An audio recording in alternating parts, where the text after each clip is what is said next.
అదే RTV app వార్తల్ని క్షణాల్లో చదివే అవకాశం ఉంటుంది. ఒక న్యూస్ పేపర్, ఒక టెలివిజన్ ఛానల్ మీ చేతుల్లో ఎప్పుడూ ఉంటాయి.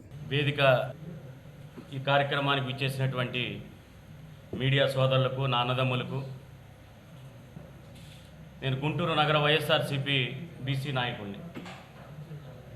ఇక్కడ ఈరోజు గడిచిన 2019 నుంచి ఈ రోజు వరకు 5 సంవత్సరాల్లో ఈ రాష్ట్ర గౌరవ ముఖ్యమంత్రి వర్యులు అనేకమైన సంక్షేమ పథకాలు ఈ రాష్ట్రంలో 56% ఉన్న బీసీలకి రాజ్యాధికారం దిశగా రాజ్యాధికారంలో ఈ రాష్ట్ర బీసీలకి 50% వాటా ఇస్తూ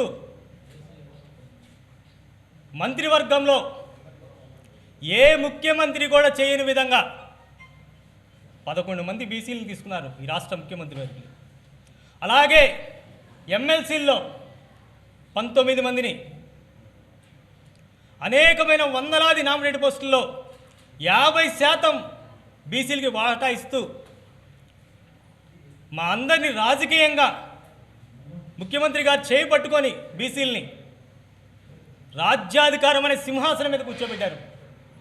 గడిచిన 77 సంవత్సరాల్లో ఏ ముఖ్యమంత్రి చేయని విధంగా బీసీ అనగానే బ్యాక్వర్డ్ కాదు, ఏ రాజకీయ పార్టీకైనా బ్యాక్ బోన్ అని చెప్పి ఈ రాష్ట్రంలో 56% ఉన్న బీసీలని వెన్ను తట్టింది ఒక్క జగన్మోహన్ రెడ్డి గారు మాత్రమే అని చెప్పి నేనైతే చాలా గర్వంగా చెప్తున్నాను.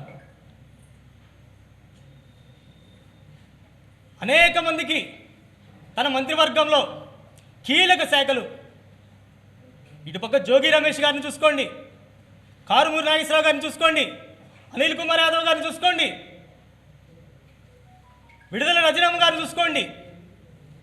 చిన్న వయసులో విడుదల రజనీ గారికి కీలక శాఖ ఆరోగ్య శాఖ ఇవ్వడం జరిగింది, కీలక బాధ్యతలు అప్పచెప్పడం జరిగింది. బీసీ అంటే ఒక నమ్మకంతో తన మంత్రివర్గంలో తీసుకొని రజనమ్మకి కీలక బాధ్యతలు అప్పచెప్పడం జరిగింది. ఇలాగ రాష్ట్రంలో ఈరోజు చూసుకోండి, 2019 నుంచి 24 వరకు ఈ రాష్ట్రంలో 56% ఉన్న బీసీలకి డీబీటీ పథకం ద్వారా 1,77,000 కోట్ల రూపాయలు డీబీటీ ద్వారా బీసీలకి అందించారు జగన్మోహన్ రెడ్డి గారు. అలాగే నాన్ డీబీటీ ద్వారా బీసీలకి 56,768 కోట్లు అందించాడు జగన్మోహన్ రెడ్డి గారు. నాడు నేడు కింద 31 లక్షల ఇళ్ల పట్టాలు కూడా అందించాడు బీసీలకి. అందులో 88% బీసీలకే లబ్ధి చేకూరింది. ఆసరా పథకంలో 77% బీసీలు లబ్ధి పొందారు. గోరుముద్ద తీసుకోండి, ఈరోజు ప్రభుత్వ పాఠశాలలో అత్యధికంగా బీసీ బిడ్డలే చదువుతున్నారు. ఒక్క గోరుముద్ద పథకం ద్వారా 7,264 కోట్ల రూపాయలు గోరుముద్ద పథకానికి విడుదల చేయడం జరిగింది. ఈరోజు ప్రభుత్వ పాఠశాలలో ఇంగ్లీష్ మీడియం కూడా బీసీలని, ఎస్సీ ఎస్టీ బీసీ మైనార్టీ వర్గాల్ని దృష్టిలో పెట్టుకొనే ఈరోజు ఇంగ్లీష్ మీడియం కూడా ప్రవేశపెట్టడం జరిగింది. ఇలా ఏ పథకం తీసుకున్న రాష్ట్రంలో నా ఎస్సీ, నా ఎస్టీ, నా బీసీ, నా మైనార్టీ వర్గాలని చెప్పి ఈరోజు సింహాసనం దిశగా ఈ 4 వర్గాల్ని శిఖర భాగాలు నిలబెట్టాడు ఈ జగన్మోహన్ రెడ్డి గారు. మరి ఈ రాష్ట్రంలో 56% ఉన్న బీసీలందరూ ఏక నిర్ణయం తీసుకోవడం జరిగింది. మరి ఇప్పటివరకు ఏ ముఖ్యమంత్రి చేయని విధంగా బీసీలని తన గుండెల్లో పెట్టుకొని రాజ్యాధికారం దిశగా నడిపించిన జగన్మోహన్ రెడ్డి గారిని తిరిగి ఈ రాష్ట్రంలో ఉన్న బీసీలే 175కి 175 స్థానాలు గెలిపించాలని చెప్పి మేమందరం నిర్ణయం తీసుకోవడం జరిగింది. ఈరోజు కొత్త పిచ్చోడు పొద్దెరిగినట్టు చంద్రబాబు నాయుడు ఎన్నికలు సమీపించగానే బీసీలు అంటే తెలుగుదేశం పార్టీ అంటున్నాడు, తెలుగుదేశం పార్టీ అంటే బీసీలు అంటున్నాడు.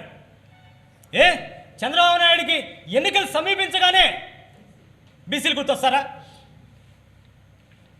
ఈ 40 సంవత్సరాల్లో మా బీసీలని ఒక కార్యకర్తలాగా, ఒక జెండా మోసే కూలీలాగా వాడుకొని ఎన్నికలు అవ్వగానే డిష్యూ పేపర్ లాగా తీసి చెత్త కుప్పలో పడేస్తాడు చంద్రబాబు నాయుడు. ఇంకెంతకాలం మోసం చేయాలి ఈ రాష్ట్రంలో ఉన్న బీసీలని? ఇంకెంతకాలం వాడుకుంటాం మమ్మల్ని కార్యకర్తలాగా? ఈరోజు రాష్ట్రంలో ఉన్న ప్రతి బీసీ బిడ్డని మేము చైతన్యపరుస్తున్నాం. చంద్రబాబు నాయుడు ఏం చేశాడు? ఎలా మోసపోయాం చంద్రబాబు నాయుడు చేతిలో, పెత్తందారుల చేతిలో. ఈరోజు సోషల్ మీడియా ద్వారా కానీ, ఈరోజు ఇంటర్నెట్ ద్వారా కానీ నిజమేంటి అనేది ఈ రాష్ట్రంలో బీసీలు తెలుసుకోగలుగుతున్నారు. 2019కి ముందు ఏం జరిగింది, 2019 తర్వాత 7 సంవత్సరాల్లో బీసీలు ఎంత లబ్ధి చేకూర్చారనేది కళ్ళ కట్టినట్టు ప్రతి బీసీ బిడ్డ చూడగలుగుతున్నాడు. ఈరోజు ఆ ఈనాడు పేపర్ని, ఆంధ్రజ్యోతిని పేపర్ని అడ్డం పెట్టుకొని ఇంకెంతకాలం మోసం చేస్తావు? ఈ రాష్ట్రంలో 56% ఉన్న బీసీలను అడిగి సూటిగా ప్రశ్నిస్తున్నారు చంద్రబాబు నాయుడిని. 40 సంవత్సరాల ఇండస్ట్రీ, 40 సంవత్సరాల ఇండస్ట్రీ అంటున్నావు. ఒక్క పథకం చెప్పు, ఒక్క పథకం చెప్పమని రాష్ట్ర యువజన బీసీ యువజన అధ్యక్షుడిని ప్రశ్నిస్తున్నారు సూటిగా. నీ 40 సంవత్సరాల రాజకీయ జీవితంలో ఒక్క పథకం కూడా చెప్పుకోవడానికి లేదు నీకు, ఒక్క పథకం కూడా లేదు. ఇంకెంతకాలం మోసం చేద్దామని వస్తున్నావు? మేము చేతులెత్తి చంద్రబాబు నాయుడికి ఈ రాష్ట్ర బీసీ యువజన అధ్యక్షుడిగా చెప్తున్నాను, వేడుకుంటున్నాను. ఈ 5 సంవత్సరాల్లో మాకు మంచి అనేది జరిగింది. మమ్మల్ని రాజ్యాధికారంలో 50% వాటా చేస్తూ జగన్మోహన్ రెడ్డి గారు మమ్మల్ని సింహాసనం మీద కూర్చోబెట్టాడు. ఆర్థికంగా కానీ, విద్యాపరంగా కానీ, ఉద్యోగపరంగా కానీ అందలం ఎక్కించాడు జగన్మోహన్ రెడ్డి గారు. దయచేసి చంద్రబాబు నాయుడు గారు ఇక మోసం చేయొద్దు. మీరు మమ్మల్ని చేతులు జోడించి వేడుకుంటున్నాను. మాకనేది మంచి జరుగుతుంది ఈ రాష్ట్రంలో. 2019 నుంచి మా అభివృద్ధిని అడ్డుకోవద్దు. దయచేసి మా బీసీ పిల్లల భవిష్యత్తు దెబ్బతీయద్దు. ఈరోజు కొంతమంది బయలుదేరారు బీసీ సంఘాలని చెప్పి, బీసీ కులాల పేర్లు చెప్పి, ఎన్డీఏ కూటమికి మద్దతు అని చెప్పి బయలుదేరారు. ఏమయ్యా, బీసీ సంఘాల పేరు చెప్పి రాజకీయ పార్టీల దగ్గర డబ్బులు వసూలు చేస్తున్నారా మీరు? మరి జగన్మోహన్ రెడ్డి గారు ఈ 5 సంవత్సరాల్లో ఈ రాష్ట్ర బీసీల్ని భుజాల మీద మోసాడు కదా, మీ కంటికి కనిపించలేదని చెప్పి ఈ కొంతమంది బీసీ సంఘ నాయకులు అడుగుతున్నా నేను.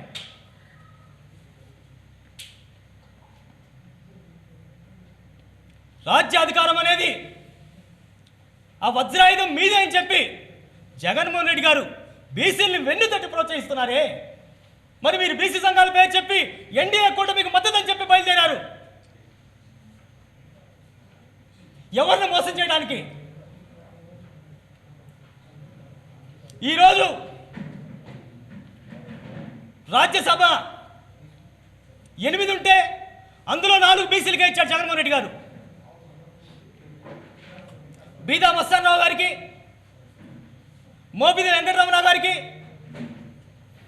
పిల్లి సుభాష్ చంద్రబోస్ గారికి, అలాగే 40 సంవత్సరాలు బీసీ ఉద్యమం చేసినటువంటి ఆర్ కృష్ణయ్య గారికి,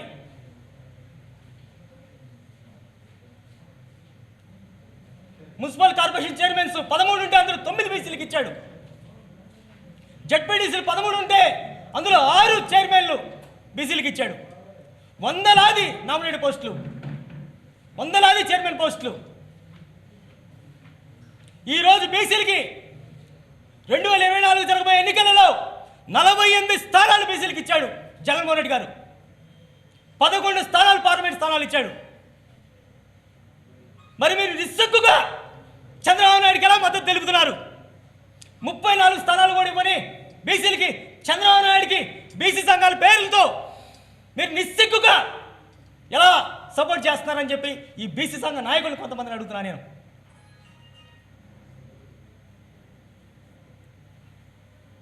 ఈరోజు బీసీలకి అధికారంలో వాటా ఇచ్చి వెన్నుతట్టి ప్రోత్సహిస్తుంటే అందరూ సంతోషపడుతుంటే ఈ రాష్ట్ర బీసీలు అందరూ 56% బీసీలు తగుదనమ్మా అని చెప్పి మీరు చంద్రబాబు నాయుడు వంత పాడుతున్నారే.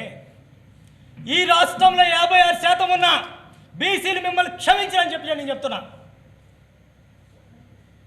అలాగే ఈరోజు తెలుగుదేశం పార్టీ నుంచి గుంటూరు పశ్చిమ నియోజకవర్గానికి బీసీని తీసుకొచ్చారు, సంతోషమే. అనేకమైన దాడులు మరి రజనమ్మ మీద, మరి రజనమ్మ కూడా బీసీఏగా.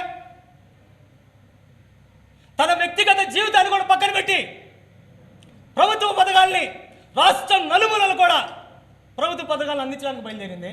తన వ్యక్తిగత జీవితాన్ని కూడా పక్కన పెట్టి తన సమయాన్ని అంతా ప్రజల కొరకే 5 సంవత్సరాలు ప్రజల వైపే నిలబడింది కదా. మరి తన వ్యక్తిగత జీవితాన్ని కూడా పక్కన పెట్టింది. ప్రభుత్వ పథకాల్ని ప్రతి ఇంటికి అందిస్తానికి, వైద్య శాఖని ప్రతి పేదవాడికి కూడా వైద్యం అందాలని చెప్పి రాష్ట్రం నలుమూలల కాలికి బలం కట్టుకొని తిరిగింది కదా. మరి ఈ రజనమ్మకి ఎందుకు ఈ బీసీ సంఘాలు అవాకులు చవాకులు పేలుతున్నారు? ఈ తెలుగుదేశం పార్టీ నుంచి వచ్చినటువంటి అభ్యర్థి ప్రతి ఒక్క ఈ నియోజకవర్గంలో ఎప్పుడూ లేదు. ప్రతి ఒక్కరు రెచ్చగొట్టడం, గొడవలు ప్రోత్సహించడం. ఏమమ్మా రాళ్ళ దాడి చేస్తానంటున్నావు?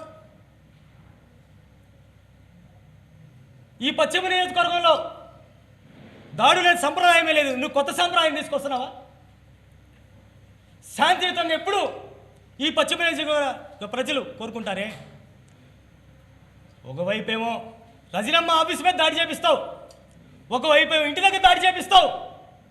గూండా ఏం చేద్దామనా? గూండాలు ప్రోత్సహిస్తున్నావా నువ్వు?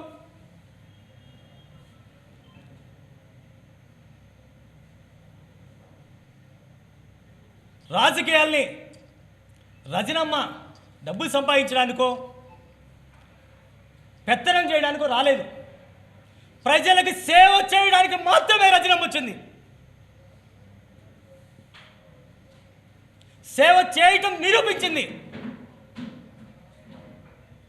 మంత్రిగా 24 గంటలు ప్రతి ఒక్క బడుగు బలహీన వర్గాలకు అండగా నిలబడింది రజనమ్మ. ఈరోజు పశ్చిమ నియోజకవర్గ ప్రజలు మీరు ఇంకా గెలుపు అంటున్నారు.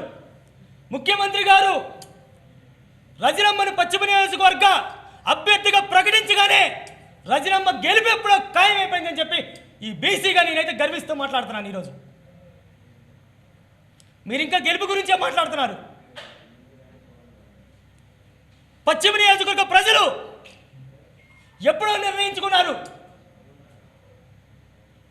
విడుదల రజనమ్మని పశ్చిమ నియోజకవర్గం నుంచి అసెంబ్లీ స్థానంలో కూర్చోబెట్టి ప్రమాణ స్వీకారం చేయడానికి ఈ పశ్చిమ నియోజకవర్గ ప్రజలు ఎప్పుడో నిర్ణయించుకున్నారు. దయచేసి మీరు గొడవలు ప్రోత్సహించొద్దని చెప్పి తెలుగుదేశం పార్టీ అభ్యర్థికి చెప్తున్నా. నేను గొడవలు ప్రోత్సహించొద్దు. అది పశ్చిమ నియోజకవర్గ సాంప్రదాయం కానే కాదు.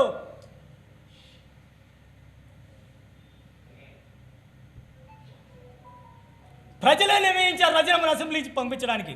మీరెవరు?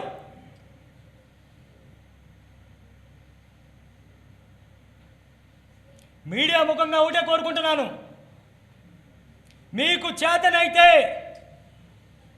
శాంతియుతంగా ఉండండి. దయచేసి రాళ్ళేద్దాం, కర్రలేద్దాం, గొడవలు సృష్టిద్దాం అని చెప్పి దయచేసి ఇలాంటి వాటిని ప్రోత్సహించొద్దు. రజనమ్మ శాంతియుతంగా ప్రజల వైపు నిలబడి వాళ్ళ మనసులు కోరుకొని వాళ్ళు పక్షాన్ని నిలబడి వాళ్ళ సమస్యలు కనుక్కొని వాళ్ళ కష్టాల్లో భాగమై నిలబడి పోరాడుతుంది. దయచేసి కొత్త సాంప్రదాయాన్ని అయితే తీసుకురావద్దని చెప్పి ఈ తెలుగుదేశం పార్టీ అభ్యర్థిని అయితే మనసారా కోరుకుంటున్నాం. రాబోయే ఎన్నికలలో ఈ రాష్ట్ర బీసీ యువజన అధ్యక్షుడిగా ఒకటే పిలుపునిస్తున్నాను. జై బీసీ, వన్స్ మోర్ వైసీపీ అనే నినాదంతో 56% ఉన్న బీసీలు జగన్మోహన్ రెడ్డి గారిని 175 స్థానాల్లో గెలిపించడానికి నిర్ణయించుకున్నామని చెప్తున్నాను. అలాగే ఈ పశ్చిమ నియోజకవర్గం నుంచి విడుదల రజనమ్మని అసెంబ్లీ స్థానాలు పంపించడానికి ఈ పశ్చిమ నియోజకవర్గంలో ఉన్న ఎస్సీ ఎస్టీ బీసీ మైనార్టీ వర్గాలందరూ నిర్ణయించుకొని సమిష్టిగా రాజీనామాను మేమే తీసుకెళ్లి అసెంబ్లీలో స్థానాలు కూర్చోబెడతామని చెప్తున్నాను. అందరికీ నా నమస్కారాలు. ఇక్కడ చాలా సింపుల్గా కొన్ని క్వశ్చన్స్ ఉన్నాయి, ఆవిడ అడగాలనుకుంటున్నాను. ఎవరైతే బీసీ నాయకులు ఉన్నారో టీడీపీలో వాళ్ళని గుండె మీద చేసుకొని చెప్పమంటున్నాను, అక్కడ ఏం న్యాయం జరిగింది. ఇక్కడ నేను చెప్పగలుగుతాను, మాకు మోర్ దెన్ 50% బీసీలకి లోకల్ బాడీలో కానీ 2019 జనరల్ ఎలక్షన్స్లో కానీ లేదంటే మన కార్పొరేషన్స్లో కానీ అన్నిట్లో మోర్ దెన్ 50% న్యాయం జరిగింది. కానీ అక్కడ కనీసం 10-15% అయినా న్యాయం జరిగిందా? మీరు ఏ రీజన్తో మీరు అక్కడికి వెళ్ళి వాళ్ళ వెనకాల తిరుగుతూ వాళ్ళు మాకు న్యాయం చేశారని వాళ్ళకు ఓటేయాలని ప్రజల్ని కోరుతున్నారు. ఒక్కసారి మీరు కులానికి మీ కులానికి న్యాయం చేయాలంటే గుండె మీద చేసుకొని మీ మనకు సాక్షిగా చెప్పండి, మీకు అసలు అక్కడ ఏం జరిగింది, ఇక్కడ ఏ అన్యాయం జరిగింది. మీ అందరికీ టీడీపీలో మిమ్మల్ని అందరినీ అక్కడ కాళ్ళ కింద పెట్టిన మిమ్మల్ని ఇక్కడ మా జగనన్న తల మీద పెట్టుకొని చూస్తున్నాడు. అవునా కాదా? ఇదే స్ట్రైట్కి వెళ్ళి చంద్రబాబు నాయుడు గారిని అడగండి. ఆయన బీసీలని ఎక్కడ చూశాడు, అదే జగన్మోహన్ రెడ్డి గారు బీసీలని ఎట్లా చూస్తున్నారు. మీకు స్ట్రైట్ అవే ఆన్సర్ దొరికిపోతుంది. మీరు 2019 ఎలక్షన్స్ జనరల్ బాడీ ఎలక్షన్స్ నుంచి ఇప్పటి వరకు చూస్తూనే ఉండండి. More than 50%. ఎక్కడైనా కొంచెం తక్కువైనా మాకు చెప్పండి. అదేం లేకుండా వెళ్ళిపోయి జనాల్ని ఏదో ఒకటి చెప్పి అన్యాయం జరిగిపోయింది అదని ఇదని వెళ్ళి అడగటం కాదు. మీకు ముందు ఒక నిజం మాట్లాడే దమ్ము లేదు. అన్ని అబద్ధాలు చెప్పుకుంటూ అది చేసాం ఇది చేసాం అన్ని అబద్ధాలు చెప్పుకుంటూ ఇంకా మా బీసీని అన్యాయంగా కాళ్ళ కింద పెట్టుకోవాలని ఆలోచిస్తున్నారు. కానీ మా జగన్మోహన్ రెడ్డి గారి లాగా తల మీద పెట్టుకొని చూడాలని మీరు అనుకోవట్లేదు. అన్ని పథకాల్లో లాభం ఎవరైనా పొందారంటే బీసీ ఎస్టీ ఎస్సీ వీళ్ళందరూ లాభం పొందినండి. పిల్లలు గవర్నమెంట్ స్కూల్లో పిల్లలు చదువుకుంటున్నారు, మంచిగా చదువుకుంటున్నారు, ఫుడ్ తింటున్నారు, ఇంగ్లీష్ మీడియంలో చదువుకుంటున్నారు. వీళ్ళందరూ బయటికి వెళ్ళి చదవడానికి కూడా రెడీ అయిపోతున్నారు.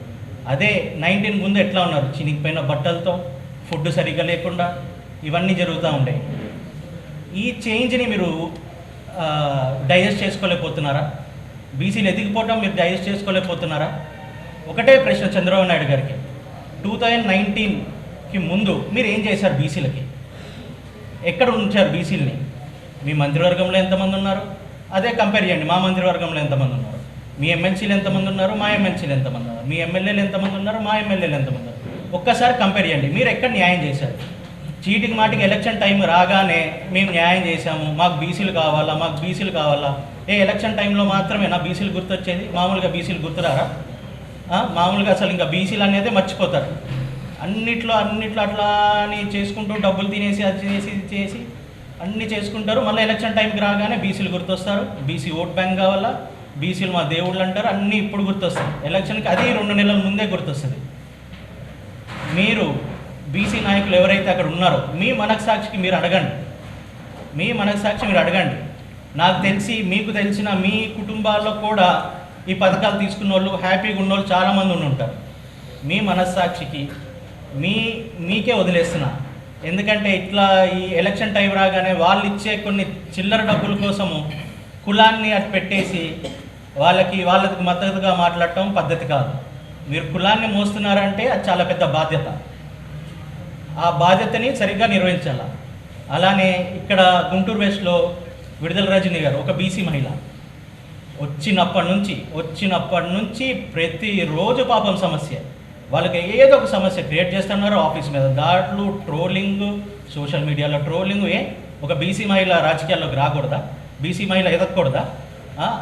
అంత ఈర్షపడుతున్నారు. ఒక బీసీ మహిళ చిన్న వయసులో మంత్రివర్గంలో చేరిందని అంత ఈర్షపడుతున్నారా? మీరు ఎంకరేజ్ చేయాలా. బీసీల మీద అంత ప్రేమ ఉన్నప్పుడు ఎంకరేజ్ చేయాలా, బీసీలు ఎదుగుతున్నప్పుడు ఎంకరేజ్ చేయాలా.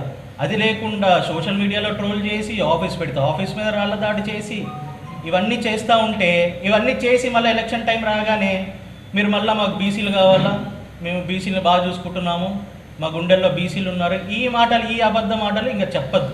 ఎవరు జనాలు నమ్మరు. డిసైడ్ అయిపోయారు. 175కి 175 జగన్మోహన్ రెడ్డి గారికి వేసి గెలిపించి ఆయన ముఖ్యమంత్రిగా చూస్తున్నాం. బీసీలందరూ డిసైడ్ అయిపోయారు. మీరు దయచేసి ఈ రాంగ్ ప్రాపగండా చేసుకుంటూ మీరు జనాల్ని మభ్యపెట్టి అబద్ధాలు చెప్పుకుంటూ చేయకండి. గుంటూరులో రజనీ గారిని మేము గెలిపిస్తున్నాము. బీసీలందరం ఇక్కడ తోడుగా ఉన్నాము రజనీ గారికి. అలానే రాష్ట్ర వ్యాప్తంగా 175కి 175 జగన్ గారికి బీసీల నుంచి అది గిఫ్ట్గా ఇద్దామని అందరూ కోరుకుంటున్నారు. Thank you. నమస్తే అండి. ఇది వ్యాపారం గురించి కాదు, ఓటు గురించి. ఎన్నికల్లో ఓటు వేయడం మన హక్కు మాత్రమే కాదు, కర్తవ్యం. ఎంతో మంది మహా నేతలు శ్రమించి ప్రాణత్యాగం చేసి ఈ అవకాశాన్ని మనకిప్పించారు. అందరూ ఓటు వేద్దాం. ఎందుకంటే ఓటు హక్కు ఊరికే రాదు. నా ఓటు ఎవరికో తెలుసా? అది సీక్రెట్ అండి.